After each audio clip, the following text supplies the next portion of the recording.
అగ్ని ప్రమాదాలు సమయము సందర్భం లేకుండా జరుగుతుంటాయి. ఎక్కడైనా ఎప్పుడైనా అనుకోకుండా జరిగి ఆస్తి నష్టం జరుగుతుంది, ప్రాణాలు కూడా పోతాయి. చాలామంది ఇంట్లో దీపం ఎప్పుడు ఉంటుంది, ఒకసారి గాలికి దీపం పడిపోయి మరియు గ్యాస్ సిలిండర్స్ లీక్ అయినప్పుడు కూడా ప్రమాదాలు జరుగుతాయి. అగ్ని ప్రమాదాలను అరికట్టేందుకు ఇప్పుడు ఫైర్ ఎక్స్టింగ్విషర్స్ బదులు ఫైర్ బాల్స్ వచ్చాయి, అగ్ని కవచాన్ని వస్తున్నాయి. వీటిని ఉపయోగించుకుంటూ చాలా సులభం. అగ్ని ప్రమాదం జరిగినప్పుడు 5 సెకండ్లలో వాటంతట అవి పేలి మంటలను అదుపులోకి తీసుకొస్తాయి.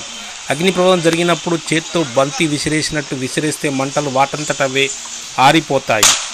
మంటలున్న ప్రాంతంలో ఆక్సిజన్ స్థాయిని తగ్గించి ఆర్పేస్తుంది. అగ్ని ప్రమాదాలకు అవకాశం ఉన్న స్థలాల్లో ఆటోమేటిక్గా వీటిని మనము ఫిట్ చేసుకోవచ్చు. ఇల్లు, ఆఫీస్, వ్యాపార సంస్థలు, మాల్స్, స్కూల్స్, హాస్పిటల్స్, సినిమా థియేటర్లు, ఫంక్షన్ హాల్స్, ఇలా అన్ని ప్లేస్లలో మనం ఎక్కడైనా ఈ ఫైర్ బాల్స్ మనం యూజ్ చేసుకోవచ్చు.